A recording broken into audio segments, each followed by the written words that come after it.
My name is Ashley Martucci, and I'm a person living with FOP. I have no financial disclosures. One technological advance I don't believe we've mastered is the freeze ray. Sure, we have simple, smaller tools focused on smaller scale solidifications, acne blemishes, but I'm talking about full-fledged, you draw, shoot, and in front of you stands a perfect statuesque figure of the once living, breathing, moving person before you. I could imagine this is what has actually happened to me, as that's what it's felt like. One morning you are left with a newly calcified status and you must adapt every single aspect of your life to your new mobility. The next day, wake up and do it all again. Living with your newly calcified body would mean you weren't able to reach the cabinets anymore in your childhood home. It means not leaving a classroom to use the bathroom because most doors cannot be opened with the push of a button. The course of your life has been changed, and now you have to make the most of the time you have left. But remember the only rule: you can't move.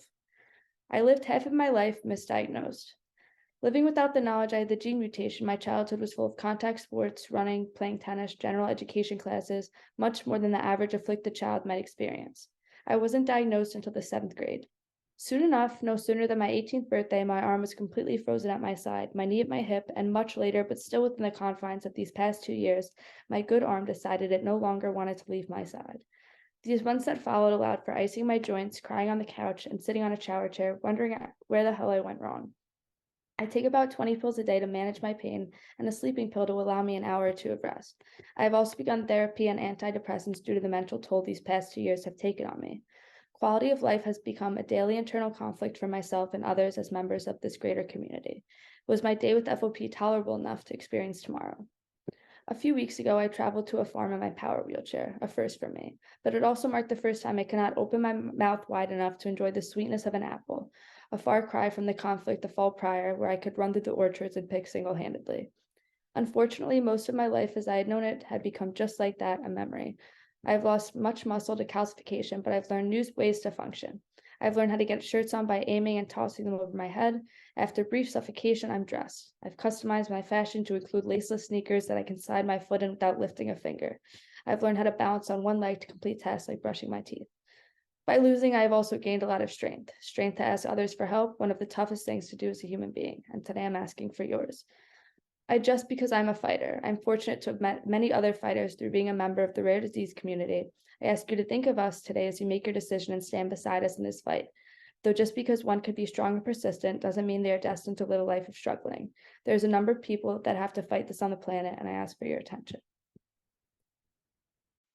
Hello, my name is Candace Hickson. I have no financial disclosures, and I would like to thank you for the opportunity to share my personal testimony with you today. As I mentioned, my name is Candace, but my favorite people on earth call me Mom, and one of those people is my 8-year-old son, Samson. Samson was diagnosed with FOP when he was 7 months old.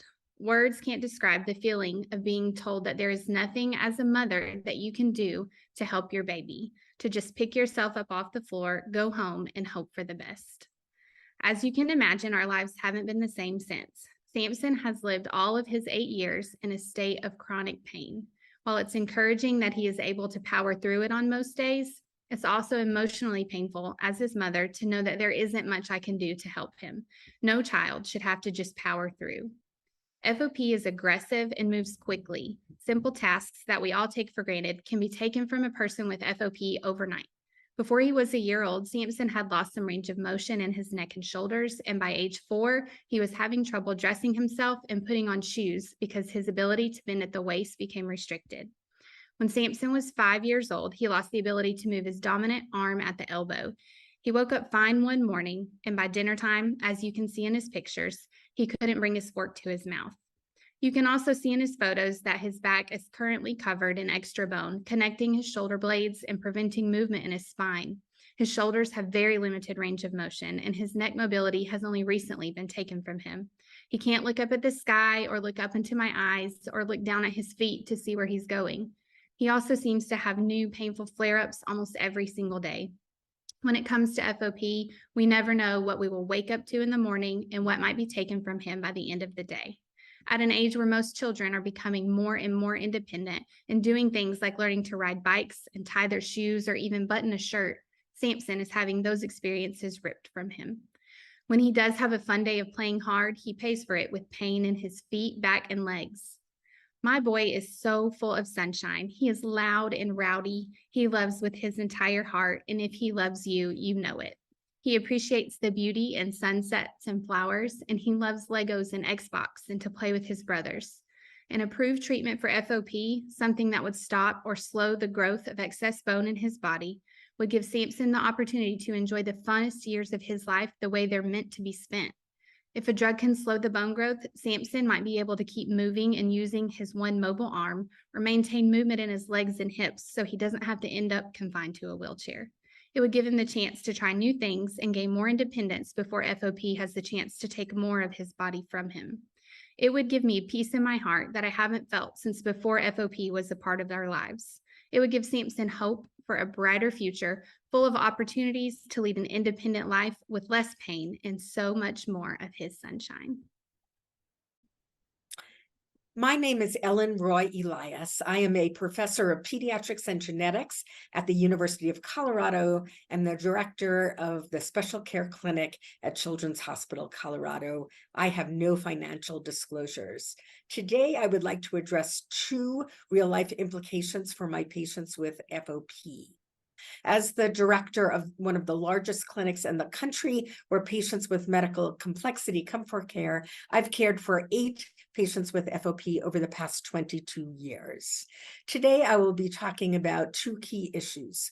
The first is the inability to give normal childhood vaccines to children with FOP, because giving intramuscular shots can lead to the development of a FOP flare. This has allowed me to not be able to give COVID vaccines and other childhood vaccines in the normal way, leaving my patients enormously vulnerable to severe respiratory infections. This can compromise their respiratory health in a major way and is quite dangerous for them.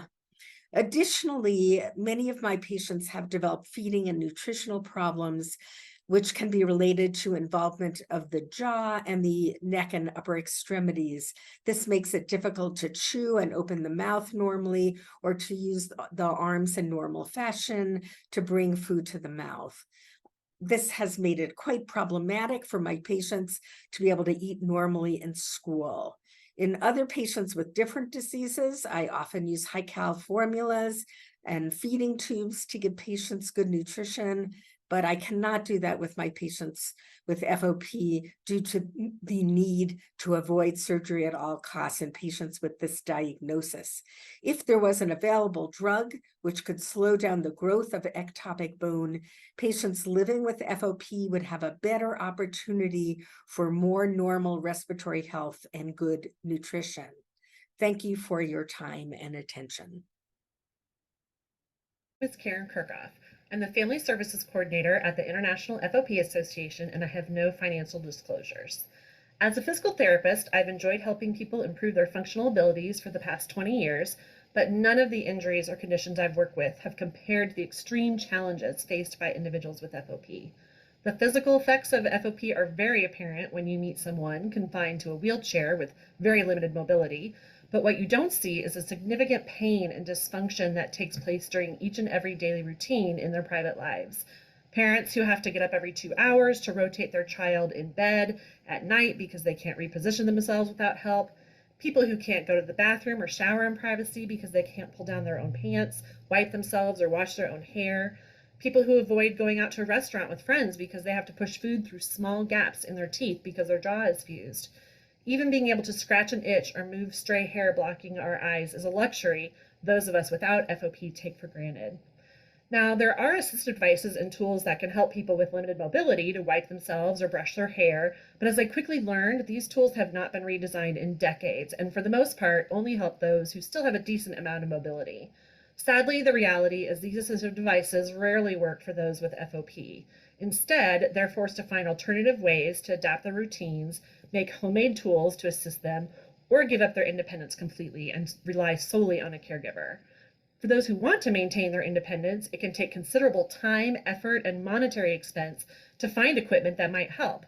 And all too often, I've seen people with FOP spend months working towards a solution, or even years finding comfortable positioning in bed or an appropriate wheelchair system, only to be devastated by another FOP flare that causes more bone growth or changes their body position again, erasing all of their previous efforts and rendering their solution or new equipment useless. Many have shared with me that living with FOP is a never-ending cycle of adjusting to a new but more challenging normal. Now, most people with FOP outwardly seem to take this process in stride, but I know that it actually takes a significant toll on their physical health, let alone their mental health. Many have shared with me that they would be willing to put up with their current pain and physical limitations if they could just know they wouldn't progress any further. Imagine going to bed not knowing if you'll be able to walk the next day, or if the cheeseburger you had for dinner will be your last. This daily anxiety and fear they live with is an equally debilitating part of living with FOP. They have no choice but to be resilient and try to avoid those what-if fears. But an improved drug could ease some of this burden and reduce their daily anxieties surrounding flares and mobility loss. And just as important, an approved drug could mean those living with FOP are one step closer to never having to adjust to a new normal again. Thank you for your consideration. My name is Steve Eitner. I've got nothing to disclose financially today. Thank you for this opportunity for me to share my story about fibrous dysplasia ossificans progressiva and the potential for palovarotene as a treatment. FOP is a bear of a condition. We try not to poke the bear. FOP takes away your mobility and along with it your freedom and your independence. I can no longer sit down in a chair. I can no longer drive a car. I can't put a shirt on by myself. I can't reach the top of my head to wash my own hair. My jaw's frozen. I can no longer enjoy some of the foods I once did.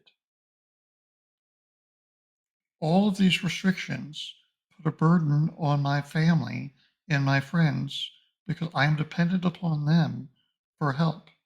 My wife has been an incredible help to me, especially over the last 6 or 8 years as FOP has really ramped up its progression in my body.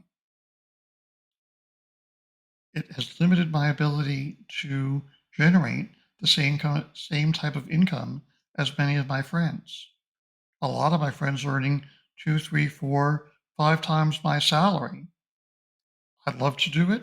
I've got the experience and knowledge, but FOP has limited my ability to travel, and that's impacted my ability to generate income to support my family.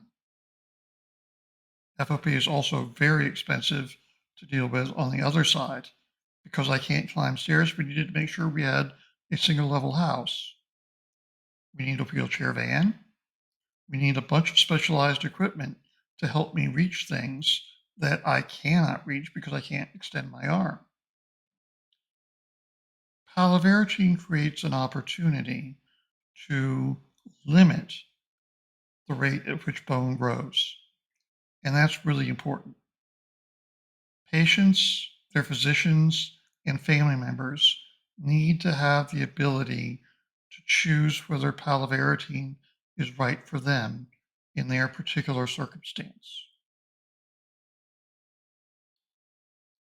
The ability to use a medication like palovarotene early on can give people one more day at the lake on a boat, paddling, one more day in the water, swimming without restricted movement, one more day of an improved quality of life. Please do what you can today and help preserve that freedom, preserve independence, preserve mobility.